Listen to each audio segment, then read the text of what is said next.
Hi folks, welcome to the very first Lunch and Learn session.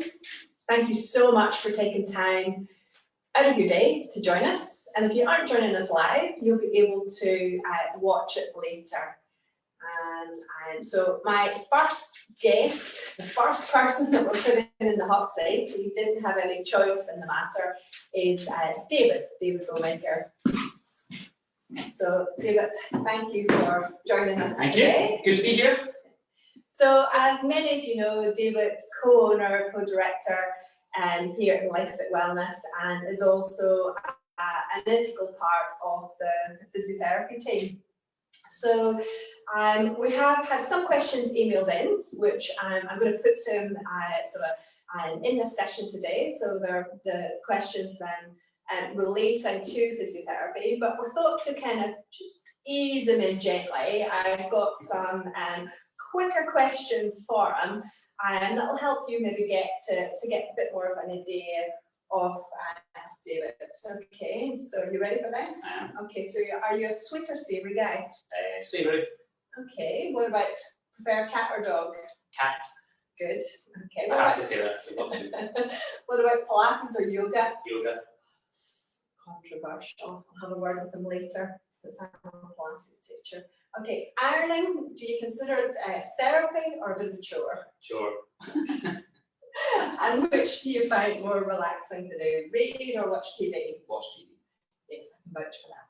Rubbish TV. Okay, so I said to you earlier, we gave you your titles, and I think it would be fair to say that the title that sits most comfortably on your shoulders would be you are a physiotherapist. Yep, Am I right in saying that? Yeah. Absolutely. And how long have you been a physiotherapist? I think more than 25 years. So I graduated in 1991, I'm afraid. Okay, so you might be older than some of the audience. I think a few might be a wee bit older, I'm not sure. And so your title would be an MSK physio, Yep. and MSK physio is something that we're probably guilty of kind of saying quite quickly, and it trips off our tongue. But let's explain what an MSK physio is. What does that mean? So basically, an MSK physio deals with your What joints. What does it MSK stand Oh, for? well, my MSK is musculoskeletal. So, and sometimes people actually call it neuromusculoskeletal because we deal with nerves, but ultimately we deal with joints, muscles, bones, tendons, and so the branch of physiotherapy of MSK is dealing with that. That includes sports injuries, sore backs, arthritic knees, sore necks, that type of stuff. Okay, so a broad spectrum. Yeah, very broad, and often within that there are specializations, and in here we have preferred things that we do like to see, although we generally can see most things or everything, but we have preferred areas of interest. Okay, so it would be fair to say that, probably in private practice gets referred to as MSK, in a hospital setting it might be referred to as outpatients. So outpatient physiotherapy. And obviously other branches of physio like neurophysio, which is a specialism in itself, or what has come to the fore more recently, I suppose, is respiratory physio and the role that physios play in the whole. Which people don't know that physio Yeah, deal with respiratory, but it has, you know, been highlighted in this sort of the post-COVID rehabilitation. Okay, so have you ever been injured yourself and been on the receiving end? Yes, and it's how I became a physiotherapist originally, in that I played badminton competitively and I actually tore my hamstring. And I went to see a physio, and that sparked my interest in physiotherapy. And prior to that, I was interested in being a vet. So, so you sort of swapped animals to humans. I'm not sure if that was a good move or not, but yes. So that's sparked that, and then laterally, unfortunately, I'm getting a wee bit longer in the tooth. I do get occasional back pain. I've had a sore knee for a year, which is thankfully finally improving. After lots of hard work, obviously, and doing the right things that. So you had the whole kind of physio team in here, so that. Pretty much. Yeah. Okay. Work out. I'm not going to ask you if you have any favourite physio to No, treat you. Okay. So let's kind of move on to some of the questions that you have sent in. So someone has emailed in, so Steve in Falkirk has said he was raking leaves in the garden at the weekend, and he felt his back twinge a few times. He was okay to finish the task, but the next morning he struggled to get out of bed and could get socks on. It has since eased, and he's taken some painkillers, but he's phoned his GP and he can't get a GP appointment, and he wants to know, is this something that physiotherapy could help? But does he need to see his GP in order to come here? Because it's now kind of Wednesday. And no, you can self-refer directly to us. You don't have to see a GP at all. We are effectively first contact practitioners, and for something like that, sometimes if you go to the GP, they say don't go to the physio because they think we're going to push you hard and bash you about a wee bit.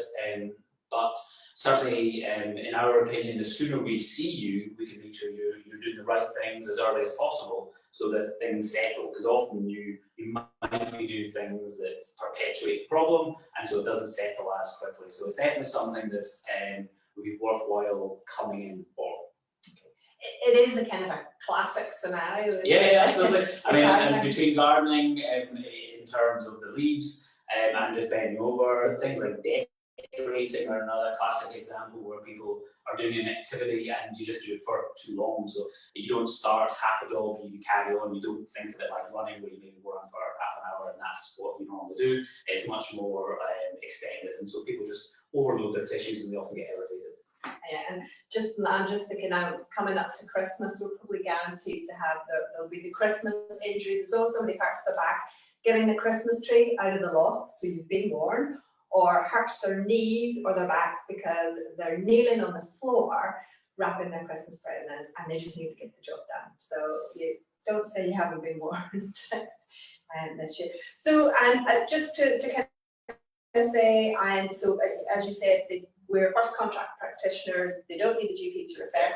And actually a new thing that we have on our website is our online booking system. Yeah, so I suppose one of the positives that's come out of lockdown and what we've all been through this summer is that we've all developed the process and the technology, which is obviously what we're using here and we do with the classes, but we have online consultations, and this is good. We sometimes get people who I think one fellow comes down from Inverness for a session, and often it's a review of his exercises. So again, that's something that we can now do online. But obviously, during the lockdown that we're going back into again, if you need advice, then you can book in for an online session. And again, using Zoom just like this, and we like to see people face to face because you can pick up lots of cues from how people move and the things that they don't say. So you do miss some things, but it's often good to get the general picture, and again potentially get that sort of advice where you don't necessarily have to drive here. So if you've got any sore back from bending over doing your leaves, sitting in a car for an hour might not be the best thing to do for you, and so doing a remote consultation is actually very useful. And as much as I'm sure it will hopefully go back to normal in the not too distant future, it's something that will carry on and be useful throughout the future. And as I say, our computer systems do it very nicely. Okay. So Steve, the short answer is yes, physiotherapy would be useful, and you can book yourself in or you can phone and contact one of the friendly reception team we can see you. And usually, as David says, the sooner we see you and get you back on track, the better. So someone else has emailed in. So Fiona has a sore neck.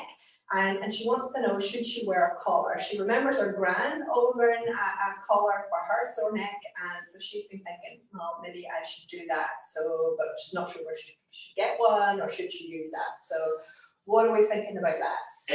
Yes, probably not. It's a very old school type of approach, and they are used, but generally in much more severe trauma these days, and they're much more rigid.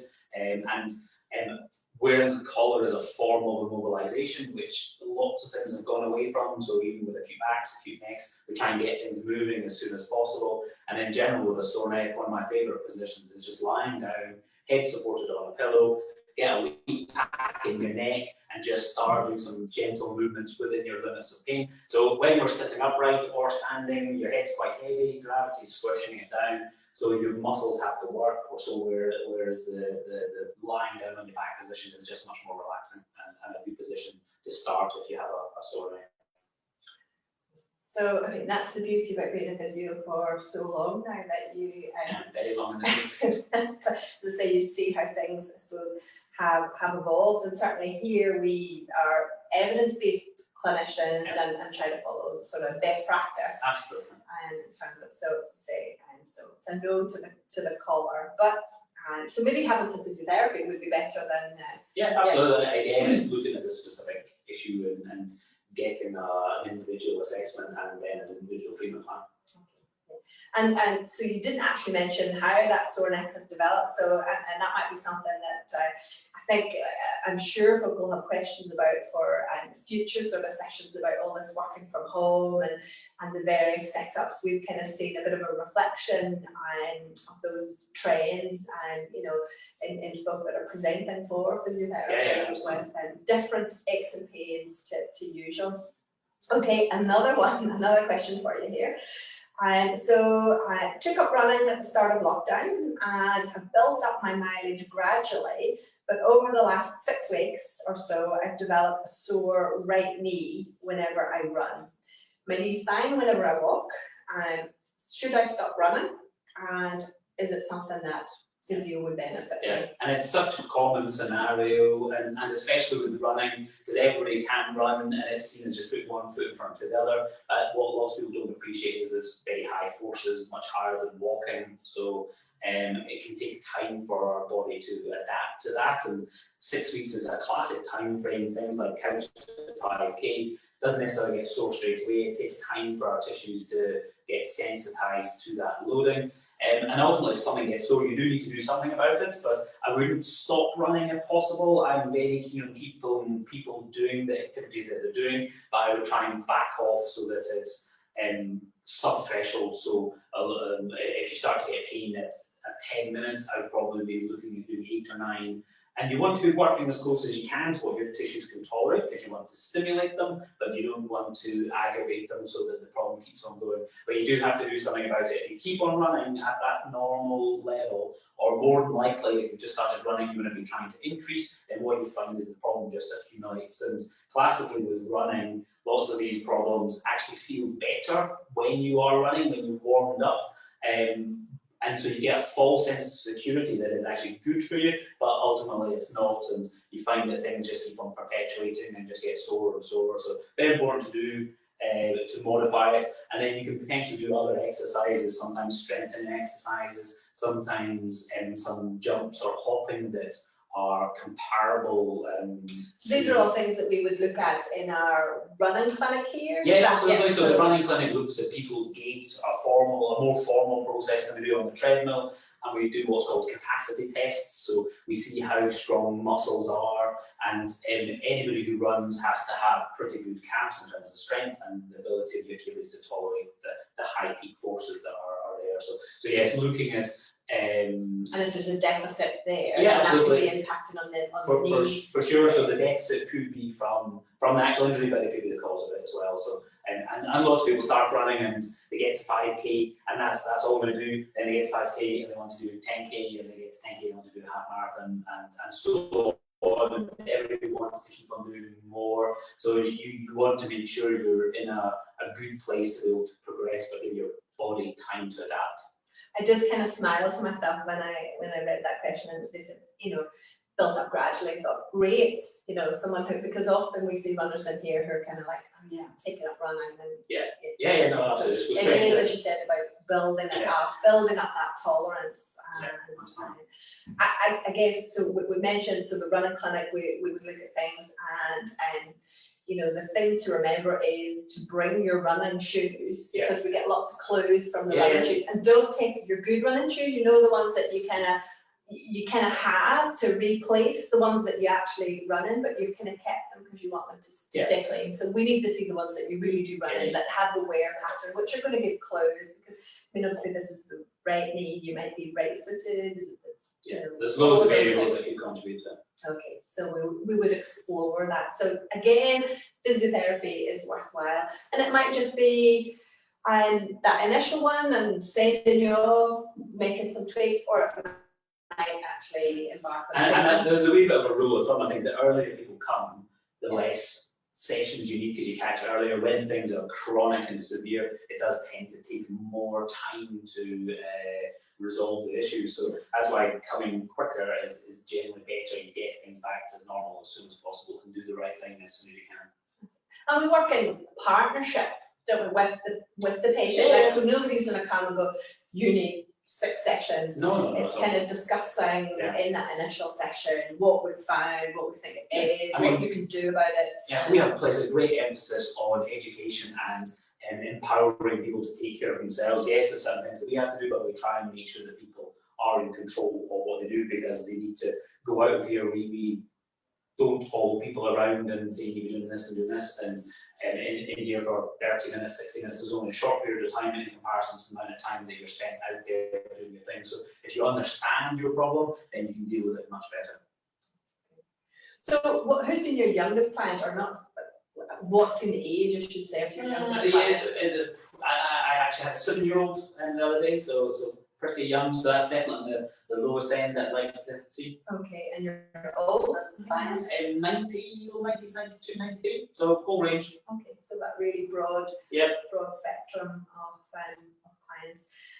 Okay, folks, so I don't need to really say that, saying this, 2020 has it's proved to be really challenging for all of us in different ways, and I guess it's really easy to dwell on the negatives. It's really easy to dwell on the things that we've that we missed out on, whether that's family events, whether that's events in clinic that we kind of planned, and things have had to be changed, and as you can feel like you've missed out. But really wanting to keep it positive, so take those negative thoughts away, keep your positive head on, and this is for you guys listening to this at home. I want you to have a think in your minds that what you've achieved in 2020, one thing that wasn't on your radar. So I'm going to put that to David. What have you achieved in 2020 that you didn't set out to? It wasn't in the New Year's resolution list. Apart from being a master of Zoom, I think being able to cook lasagna. It's something I've always wanted to do and never had the time to do it, and then I have to credit Mr. Stuart Kerr's lovely missus with the recipe, and it is now my favourite with the boys. I think because of the sheer volume, which helps, but it is a great recipe. So that's been your that's a major achievement. Okay, I thought you were going to say speed reading documents from HMRC and Physiotherapist and CSP and all the guidelines, the speed. Okay. And then give me something that you have really learned to appreciate in 2020, something that before now you took for granted.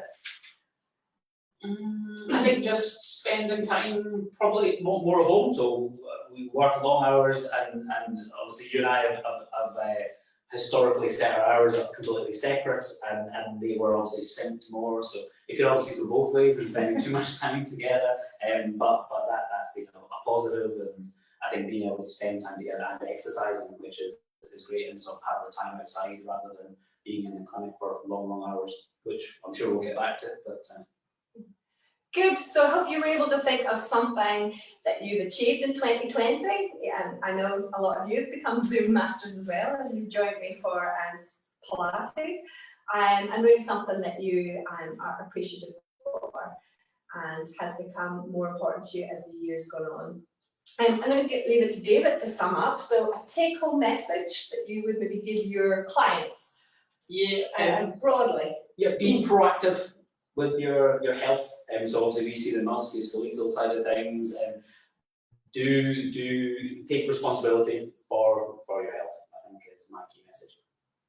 That's great. Thank you so much. Thanks, David, for being first up in the hot seat. And Stuart's going to join us next week for all your scan and injection questions. So feel free to email us those in beforehand, and I can have them to hand. But equally, if you join us live, you can message us either on Zoom or through Facebook Live. That's what the technology's on the table for. And I have my glasses on so I can see to read it. But so I hope you enjoyed that. I hope you've learned something new from it, and it has given you a bit of time out from your day to pause and reflect and to munch on your sandwich or slurp your soup while you joined us. Okay, folks, thank you so much, and look forward to catching up with you next week. Take care. Thank you. Bye. Bye.